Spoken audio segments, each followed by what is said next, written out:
আজকে গিয়েছিলাম আমাদের শশা খেতে। সেখান থেকে শশা তুলে খাবো এই প্রস্তুতি নিয়েই বেরিয়েছি। এই দেখুন, এটা হচ্ছে আমার শশা ক্ষেত। আমরা গ্রামগঞ্জের লোকেরা কিন্তু বিভিন্ন সবজি ফসল সবসময় করে থাকি, শশা কিন্তু এর মধ্যে অন্যতম। কারণ শশাও কিন্তু এখন লাভজনক একটি ফসল। আর আমাদের এই শশা এতটাই পপুলার যে দূর দূরান্তে কিন্তু এক্সপোর্ট হয় এই মালগুলো।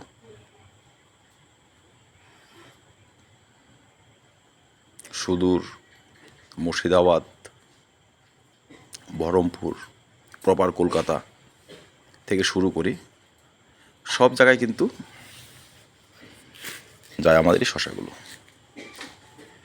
তাই বিশেষ করে আমাদের এই অঞ্চলের মানুষের একটি প্রধান জীবিকার মধ্যে একটি কিন্তু চাষবাস, আর চাষবাসের মধ্যে শশা হচ্ছে অন্যতম।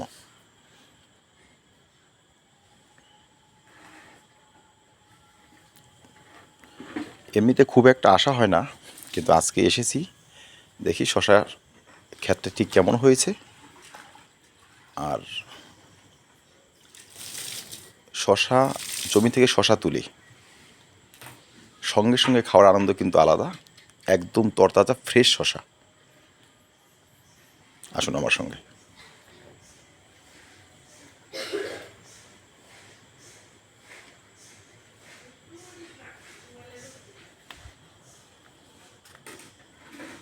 এই দেখুন, দূর দূরান্তে যতদূর চোখ যাবে দেখবেন শুধু শশা আর শশা। এখানে শশা মাচাতে হয়।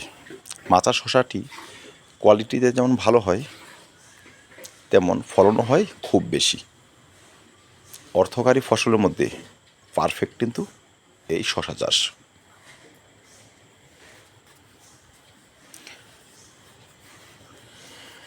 তো আসুন, শশা তোলা হয়ে গেল, এবার বাড়ি যাওয়ার পালা।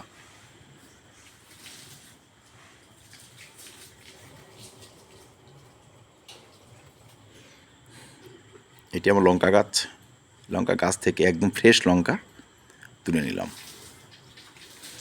লঙ্কা, বিট লবণ, শশা কম্বিনেশন কিন্তু দুর্দান্ত।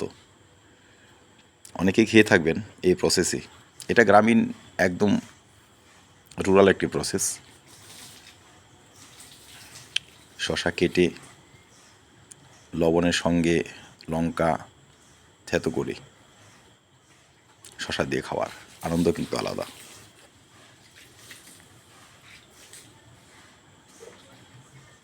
অনেকে কেটে খান, অনেকে আবার এমনিতে কামড়ে খেতে পারেন। আপনি যেভাবে খান না কেন, তরতাজা শশার টেস্টই আলাদা। পরপর দুটো শশা কেটে নিলাম। এবার একটু বিট লবণ, সাধারণ লবণ দেওয়া হয়, বিট লবণ হলে টেস্টের মাত্রাতে একটু বেড়ে যায়। এবার লঙ্কাটা থেতো করে নিন। শুকনো লঙ্কাও খাওয়া যায়। শুকনো লঙ্কা ভেজে গুঁড়ো করে নিলে তার টেস্ট হয় অন্যরকম। কাঁচা লঙ্কাতেও হয়। যেভাবে খান না কেন, ফ্রেশ শশার টেস্ট ফ্রেশই হবে। এবার খাওয়ার পালা।